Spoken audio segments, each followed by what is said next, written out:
आज अंजलि की सुहाग रात है और अंदर ही अंदर वो बहुत उत्तेजित है। एक लड़की की सुहागरात बहुत बड़ी चीज होती है। अभी वो आएंगे और मीरा घूंघट उठाएंगी। सोचकर ही मुझे शर्म आ रही है। अंजलि शर्म के मारे लाल हो रही है। इतने में उसके पेट में गुड़गुड़ आवाज होने लगती है और उसे जोर से पाद आती है। अरे बाप रे, इस टाइम पे बात क्यों आ रही है? कोई बात नहीं, धीरे से छोड़ देती हूँ। ये बोलकर अंजलि ने धीरे से पाद दिया, लेकिन अंजलि का पेट खराब था। पाद मारते टाइम उसकी थोड़ी सी पॉटी निकल गई। अरे अरे, ये क्या? हे भगवान, अब मैं क्या करूं? इसे कैसे ढकूं? और तभी अंजलि का पति रमेश कमरे में आया। उसे देखकर अंजलि ने उस जगह के ऊपर तकिया रख दिया। अंजलि, आज तो बहुत सुंदर लग रही हो तुम। आप भी ना कुछ भी बोलते हो। रमेश और अंजलि बातचीत करने लगे, लेकिन अंजलि का ध्यान रमेश पर नहीं है। वो बस यही सोच रही है कि रमेश को उसकी करतूत पता न चल पाए। अंजलि बचपन से ही ऐसी है। हर 2 दिन में उसका पेट खराब हो जाता है। वो जब 10 साल की थी तब से उसने बाहर का खाना शुरू कर दिया। उसे तीखा खाना बहुत पसंद था। एक दिन उसकी माँ जानकी खाना लेकर उसके सामने आई। अंजलि ने थोड़ा सा खाना खाया और कहा, ये क्या माँ, इसमें तो बिल्कुल भी मिर्ची नहीं डालते आप। ज्यादा मिर्ची खाना अच्छा नहीं होता बेटी, पेट खराब होता है। नहीं माँ, मुझे मिर्ची दो, मुझे तीखा खाना बहुत पसंद है। अंजलि ने भर के मिर्च खाया और अगले ही दिन उसका पेट खराब हो गया। उसे दिन में 7 बार टॉयलेट जाना पड़ा, फिर भी वो नहीं रुकी। उसे मिर्च इतनी पसंद थी कि उसने भर भर के मिर्च खाना शुरू कर दिया और ऐसे ही वो बड़ी होती रही। वो कॉलेज जाने लगी, लेकिन एक दिन रात को उसका पेट इतना खराब हो गया कि बिस्तर पर ही उसकी पहुंच निकल गई। उसकी माँ ने कहा, हाय, मेरी बेटी की हालत देखो, कुछ दिनों बाद ससुराल वाले क्या बोलेंगे। और जानकी का वो डर ही आज सच होने जा रहा है। अंजलि ने अपनी माँ की बात नहीं सुनी और शादी के दिन भी भर भर के मिर्च खा ली। अरे पगली, आज तेरी शादी है, आज मिर्ची मत खा। तुम चुप रहो माँ, मुझे खाने दो शांति से। और रात को बिस्तर पर उसकी पॉटी निकल गई। रमेश भी कमरे में आ गया और बातचीत करते करते रमेश को बदबू आई। अरे अंजलि, ये बदबू कहाँ से आ रही है? बदबू? नहीं तो, मुझे तो कोई बदबू नहीं आ रही। अंजलि ने बात टालने की कोशिश की। रमेश भी बहक गया और अगले दिन अंजलि ने चादर धोकर सुखा दिया और उसकी सास बिमला ने कहा, अरे बहू, ये नया चद्दर क्यों धो रही हो? वो कुछ गिर गया था माँ। अंजलि ने बात को घुमा दिया और बाथरूम में घुस गई। वो दिन में 5-5 बार बाथरूम जाने लगी। ये कैसी लड़की है? इसे कितनी बार शौच करना पड़ता है, अजीब है। उसी दिन रात को अंजलि सो रही थी। रमेश उसके पास में ही था। तभी अंजलि का पेट फिर से दुखने लगा और फिर से उसकी पॉटी निकल गई। रमेश को बदबू आने लगी। अरे, फिर से वही बदबू आ रही है। अंजलि, तुमने पाद मारा है क्या? नहीं तो, मैं वो सब नहीं करती। अंजलि ने बात टाल दी। ऐसे कुछ दिन बीत गए, लेकिन अंजलि कब तक ऐसी बात को टालती।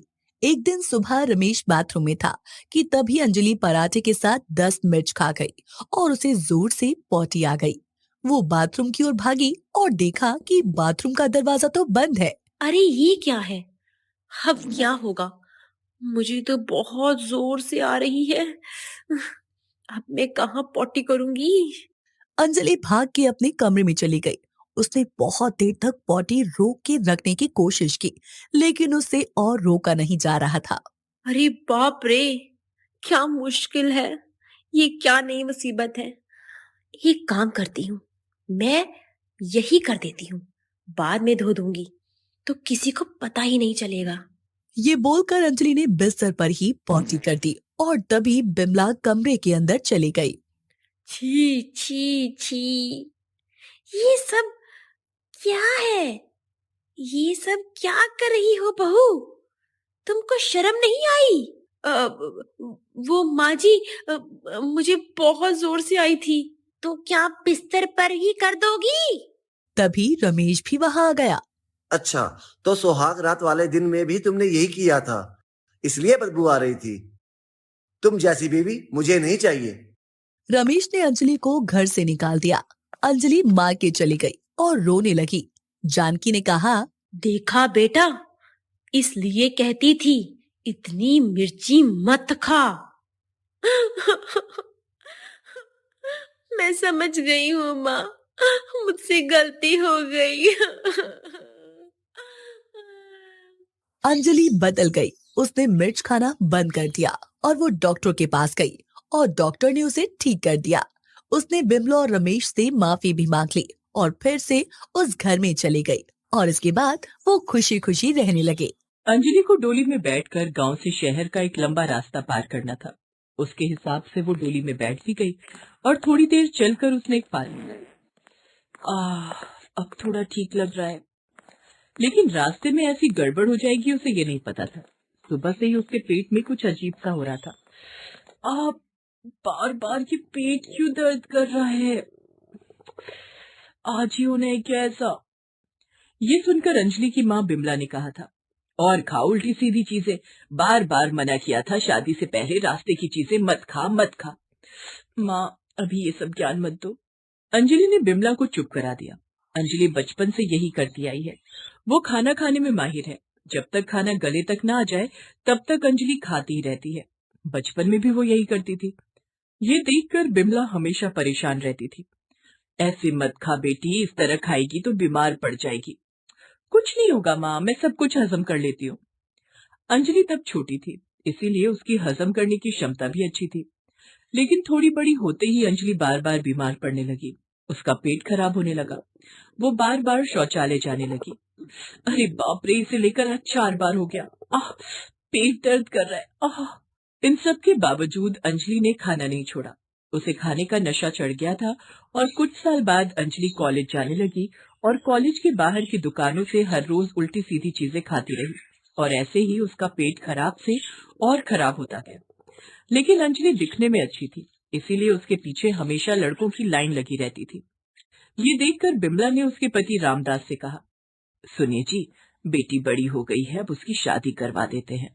हाँ, मैं भी वही सोच रहा था। शहर में मेरा दोस्त हरिहर रहता है, उसका बेटा अनुज अच्छी नौकरी करता है। कहो तो उसी से बात चला कर देखूं। हाँ हाँ जरूर, हरिहर जी अच्छे इंसान हैं। ये तो हमारी बिटिया के लिए सौभाग्य की बात होगी। रामदास ने हरिहर के साथ बात की। हरिहर भी राजी हो गया। अरे रामदास, तेरी बेटी हमारी बहू बन के आएगी, यही तो मैं हमेशा से चाहता था। अच्छा हुआ कि तूने बात कर ली। अनुज को भी अंजलि पसंद आ गई और अंजलि को भी अनुज पसंद आ गया। इस तरह दोनों की शादी पक्की हो गई। अंजलि की सहेलियां उसके घर आ गई। अरे लाडो, शादी पक्की हो गई है, अब तो मुंह मीठा करा हमारा। हाँ हाँ चलना, बाजार में एक अच्छी मिठाई की दुकान है, वहाँ चलते हैं। लेकिन निकलते टाइम बिमला ने अंजलि से कहा, देख बेटी, अब तेरी शादी पक्की हो गई है, अब बाहर से उल्टी सीधी चीजें मत खाना, समझी? हाँ माँ, समझ गई, आप चिंता मत करो। अंजलि अपनी सहेलियों को लेकर उस मिठाई की दुकान में गई और सभी ने मिलकर बहुत सारी मिठाइयाँ खाई। उसके बाद अंजलि ने कहा, मुंह पूरा मीठा मीठा हो गया है, कुछ नमकीन मिल जाता तो अच्छा होता। तभी अंजलि ने देखा कि एक आदमी ठेला लगाकर छोले भटूरे बेच रहा है। अरे वो रहा छोले भटूरे वाला। हाँ चल खाते हैं। नहीं अंजलि, ये सब खाने से तबीयत खराब हो सकती है। अरे कुछ नहीं होगा, बचपन से कितना कुछ खाती आई हो, कुछ नहीं होता। अंजलि ने दबाकर छोले भटूरे खाए और फिर सभी घर चले गए। उधर अनुज घर बैठकर अंजलि की फोटो देख रहा था। कितनी सुंदर है ये लड़की, भला ऐसी लड़की से शादी होगी, ये तो मैंने जिंदगी में नहीं सोचा था। हम दोनों मिलकर बहुत खुश रहेंगे। अनुज सपना देख रहा था और उधर अंजलि को सिर्फ खाने की पड़ी थी। ऐसे ही शादी का दिन आ गया और सुबह से अंजलि का पेट बहुत दर्द करने लगा। बिमला ने उसे कहा, देख बेटी, आज तुझे डोली में बैठकर शहर जाना है, आज कुछ मत खाना, नहीं तो रास्ते में गड़बड़ हो जाएगी। ठीक है माँ, मैं कुछ नहीं खाऊंगी। लेकिन फितरत कहाँ बदलती है। शाम हो गई और अनुज घोड़े पर सवार होकर चला आया। सभी लड़के को देखने के लिए चले गए और उसी मौके का फायदा उठाकर अंजलि सीधा खाने की जगह पर चली गई और चिकन तंदूरी से लेकर बिरयानी सब खा लिया। उसके बाद उसकी शादी हो गई और वो डोली में बैठ गई। तभी से उसका पेट गुड़गुड़ाने लगा। उसने एक पीस खा लिया। अब थोड़ा ठीक लग रहा है। डोली के सामने अनुज घोड़े पर सवार होकर चल रहा था, लेकिन कुछ देर चलते ही घोड़ा बीमार पड़ गया और वो रुक गया। अरे अब क्या होगा? अब कैसे जाऊंगा घर? एक काम कीजिए दुल्हे राजा, आप भी डोली में बैठ जाइए। अनुज डोली में बैठ गया। अंजलि ने खुश होने का बहाना तो किया, लेकिन मन ही मन सोचने लगी, अरे यार अब क्या होगा, अब तो गैस भी नहीं निकाल सकूंगी। कुछ देर डोली चली और अंजलि का पेट दर्द बढ़ गया। अरे बाप रे, अब क्या करूं, पेट में तो बहुत दर्द हो रहा है। अंजलि अपने आप को रोक नहीं पाई, उसने फिर से पाद दिया, लेकिन इस बार आवाज नहीं आई। लेकिन उसकी बदबू से अनुज की जान निकल गई।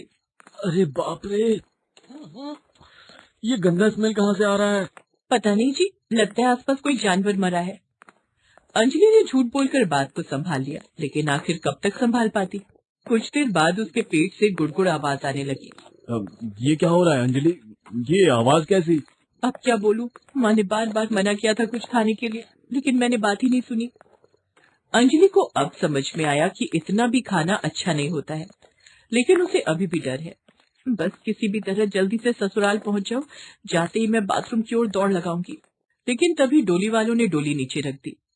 क्या हुआ, डोली क्यों रुक गई? हम लोग थोड़ा रेस्ट कर ले मैडम, कब से चल रहे हैं। रेस्ट लेने की क्या जरूरत है? अरे अंजलि, क्या प्रॉब्लम है? वो लोग भी तो इंसान है। हाँ इंसान है, लेकिन आप हमारी प्रॉब्लम नहीं समझ रहे हैं। प्रॉब्लम? लेकिन कौन सी प्रॉब्लम? अनुज ने ये पूछा ही था कि तभी अंजलि की मुंह से एक बात निकल गई। उसकी आवाज इतनी तेज थी कि सभी ने ये सुन लिया। अंजलि ने रोते हुए कहा, मुझे बहुत जोर की आई है मैं क्या करूं? आई है? अरे बाप रे, लेकिन यहाँ कहाँ करोगी तुम, और इस टाइम पे कैसे आ गई? मेरी गलतियों की वजह से ही हुआ ऐसा। माँ ने मना किया था, लेकिन मैंने बहुत खाना खा लिया। अब उसी का फल भुगत रही हूँ। सबके सामने शर्मिंदगी से मेरी नाक कटी जा रही है अरे कोई बात नहीं अंजलि, ये तो किसी को भी हो सकता है, ये तो नेचुरल है। अनुज ने डोली वालों से कहा। अरे भैया, यहाँ आसपास शौच करने के लिए कोई जगह है क्या? यहाँ तो नहीं है साहब, लेकिन आगे चल के एक तालाब है, वहाँ झाड़ियों के पीछे किया जा सकता है। डोली वालों ने डोली उठा ली और तालाब के पास ले गए। अंजलि एक झाड़ी के पीछे चली गई और वहाँ वो हल्की हो गई और तालाब के पानी से उसने अपने आप को साफ कर लिया और फिर डोली में वापस आ गई। अब हल्का लग रहा है। अब समझिए अंजलि, बाहर का खाना ज्यादा खाना अच्छा नहीं होता। हाँ जी, अब मुझे समझ में आ गया है। अब मैं सिर्फ घर का खाना खाऊंगी और कम खाऊंगी। अंजलि समझ गई। अगले ही दिन से उसने डाइट शुरू किया और कुछ ही दिनों में उसका पेट ठीक हो गया और वो एक खुशहाल जिंदगी जी। दोस्तों, आप हमारे चैनल को जरूर सब्सक्राइब करें